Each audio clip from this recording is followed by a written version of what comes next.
चलिए आज हम पढ़ते हैं इंफिनिटिव।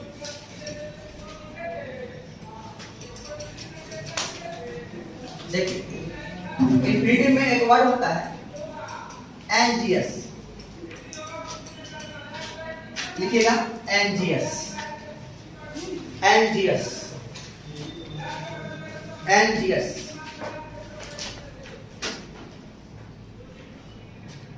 एनजीएस। देखिए एनजीएस का अर्थ होता है, एक तो होता है चिंतित और एक होता है उत्सुक। एनजीएस का दो अर्थ होता है, एक चिंतित और एक उत्सुक। जब एनजीएस का अर्थ हो उत्सुक तो इसके साथ लगेगा इंफिनिटिव। जब एनजीएस का अर्थ हो उत्सुक तो इसके साथ क्या लगेगा? इंफिनिटिव। और जब एनजीएस का अर्थ हो चिंतित तो इसके साथ क्या लगेगा? जीरा। जैसे मैं आपसे मिलकर बहुत उत्सुक हूं, जैसे अगर हम लिखेंगे I am anxious to meet you, मैं आपसे मिलकर बहुत उत्सुक हूं कि चिंतित हूं, उत्सुक हूं। I am anxious to meet you, यहां पर क्या आ रहा है? एनजीएस के साथ क्या आ रहा है? इसका मतलब एनजीएस का मतलब यहां पे क्या आ रहा है? उत्सुक। तो उत्सुक होगा तो क्या लगेगा? इंफिनिटिव। और एनजीएस का मतलब चिंतित होगा तो इसके साथ जीरा लगेगा। लिखिए एनजीएस की रहती है। देखिए जब एनजीएस का अर्थ हो उत्सुक, जब एनजीएस का अर्थ हो उत्सुक, जब एनजीएस का अर्थ हो उत्सुक तो इसके साथ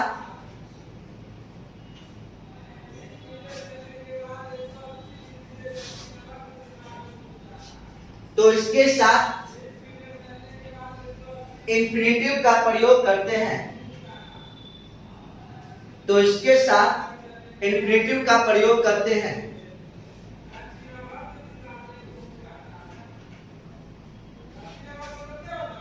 और जब एनजीएस का अर्थ हो चिंतित, और जब एनजीएस का अर्थ हो चिंतित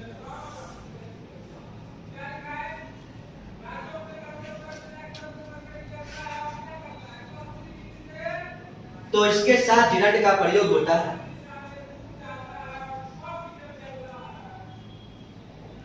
तो इसके साथ जिरंड का प्रयोग होता है।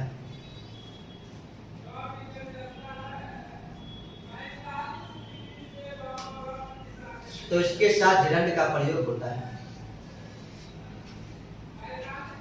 फिलहाल आप इंफिनिटिव चल रहा है, इंफिनिटिव का एग्जांपल लिखिए। जिरंड चलेगा तो जिरंड का एग्जांपल लिखिए।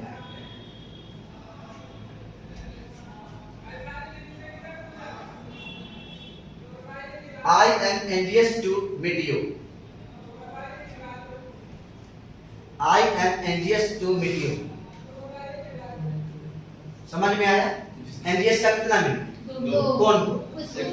उत्सुक और चिंतित। जब एनजीएस का मतलब होगा उत्सुक तो इसके साथ लगाएंगे इंफिनिटिव, और जब एनजीएस का अर्थ होगा चिंतित तो इसके साथ लगाएंगे। तो कोई दिक्कत? चलिए आगे हम बढ़ते हैं। एक वर्ड है सॉरी, देखिए सॉरी। सॉरी मतलब माफी मांगना, क्षमा मांगना। ध्यान दीजिएगा सॉरी भी दो तरीका से मांगते हैं। एक गलती करने से पहले सॉरी बोलते हैं, एक गलती करने के बाद सॉरी बोलते हैं। जब सॉरी का प्रयोग गलती करने से पहले हो तो सॉरी के साथ इंफिनिटिव का प्रयोग करते हैं। जब सॉरी का प्रयोग गलती करने से पहले हो तो सॉरी के साथ इंफिनिटिव का प्रयोग करते हैं। और जब सॉरी का अर्थ गलती करने के बाद तो सॉरी के साथ जिरंड का। जब गलती करने से पहले माफी मांगना होगा तो सॉरी के साथ इंफिनिटिव, जब गलती करने के बाद माफी मांगना होगा जीरा। नहीं समझे? जब गलती करने से पहले माफी मांगना होगा तो जैसे एक टोपी किसको मार तो सॉरी, पहले मार दिया, पहले मारा फिर सॉरी तो होगा वहां पे जीरा। पहले बोलो सॉरी अब फिर मारो जीरा। बात समझ में आ रहा है? पहले मारो अब फिर मारो, पहले बोलो सॉरी फिर मारो तो इंफिनिटिव, पहले मारो फिर बोलो सॉरी जीरा। कोई दिक्कत नहीं? जब सॉरी का प्रयोग, जब सॉरी का प्रयोग गलती करने से पहले, गलती करने से पहले, गलती करने से पहले क्षमा मांगने के लिए हो, क्षमा मांगने के लिए हो, क्षमा मांगने के लिए हो, तो सॉरी के साथ, तो सॉरी के साथ इन्फिनेटिव लगता है, तो सॉरी के साथ इन्फिनेटिव लगता है, तो सॉरी के साथ इन्फिनेटिव लगता है। और जब सॉरी का प्रयोग, और जब सॉरी का प्रयोग गलती करने के बाद, गलती करने के बाद क्षमा मांगने के लिए हो, क्षमा मांगने के लिए हो, तो सॉरी के साथ जिरंड लगता है, तो सॉरी के साथ जिरंड लगता है। चलिए एग्जाम्पल लिखिएगा। I am sorry to disturb you, I am sorry to disturb you, I am sorry to disturb you, I am sorry to disturb you. Clear हुआ? सॉरी का प्रयोग गलती करने से पहले क्षमा मांगने के लिए होगा तो सॉरी के साथ इन्फिनेटिव लगाइएगा, और जब सॉरी का प्रयोग गलती करने के बाद क्षमा मांगने के लिए होगा तो जिरंड लगेगा। जिरंड का एग्जांपल जिरंड में पढ़ाएंगे तो हम आपको बताएंगे। आगे देखिए, एक होता है एसेंड, एसेंड लिख के रहे,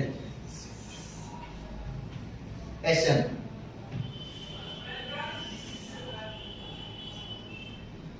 एसेंड। अब ध्यान दीजिएगा, एसेंड का मतलब जानते हैं क्या? लज्जित महसूस, शर्माना, नहीं समझे? मुझे बड़ा शर्म आता है नहीं। अब देखो, सबसे पहली बात है कि जब एसेंड का प्रयोग गलती, जब एसेंड का प्रयोग लज्जित शर्माना होता है, तब जब कुछ कार्य करने से पहले शर्माइएगा, एसेंड के साथ इन्फिनेटिव लगेगा। जब कोई कार्य करने से पहले शर्मिंदा महसूस हो तो एसेंड के साथ क्या लगाएंगे? इन्फिनेटिव। और जब कार्य करने के बाद शर्मिंदा महसूस होगा एसेंड के साथ लगेगा जिरंड।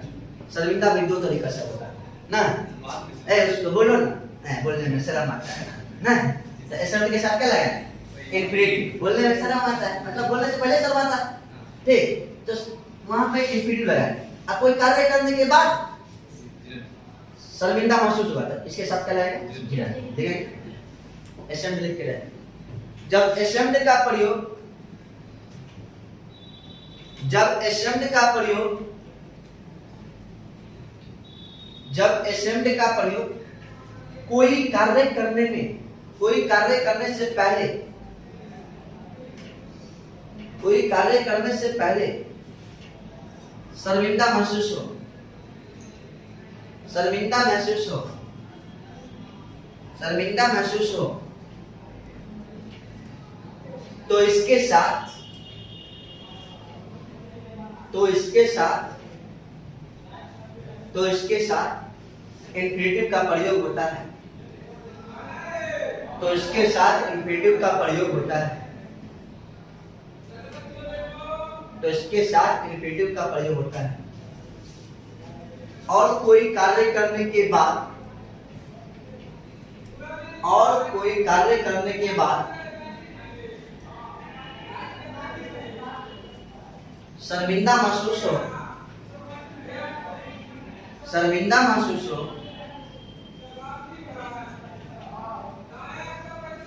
तो इसके साथ जिरंड का प्रयोग होता है, तो इसके साथ जिरंड का प्रयोग होता है, तो इसके साथ जिरंड का प्रयोग होता है। क्लियर हो? जब कोई कार्य करने से पहले शर्मिंदगी महसूस हो तो एसेंड के साथ इन्फिनेटिव लगाएगा, और कोई कार्य करने के बाद शर्मिंदगी महसूस हो तो एसेंड के साथ जिरंड लगाएगा। जिरंड का एग्जांपल लिखिएगा। I am ashamed to speak my result,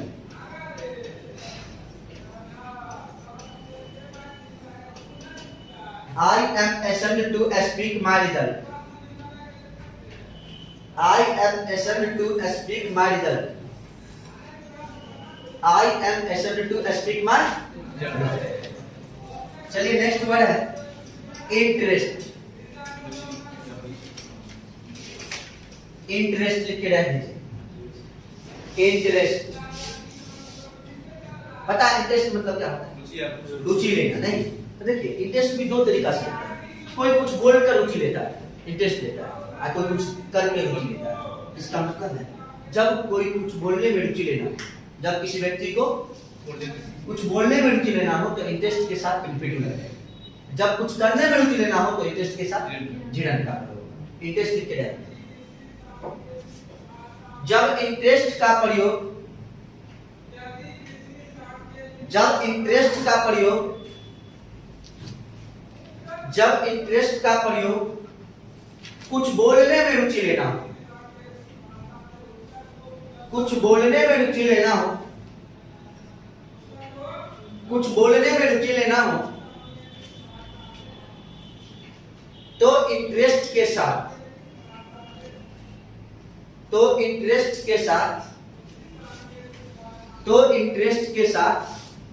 infinitive का प्रयोग होता है.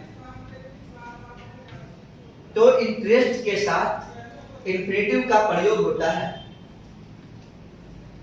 तो इंटरेस्ट के साथ इन्फिनेटिव का प्रयोग होता है. और जब इंटरेस्ट का प्रयोग कोई कार्य करने में रुचि लेना हो, कोई कार्य करने में रुचि लेना हो, कोई कार्य करने में रुचि लेना हो तो इंटरेस्ट के साथ झिड़क का प्रयोग होता है. तो इंटरेस्ट के साथ झिड़क का प्रयोग होता है. तो इंटरेस्ट के साथ क्या चीज का प्रयोग? झिड़क का प्रयोग. समझ में आया? इंटरेस्ट मतलब रुचि लेना. रुचि दो तरह से होता है. एक कुछ बोलने में रुचि लेता है, कुछ करने में रुचि लेता है. जब कुछ बोलने में रुचि लेना हो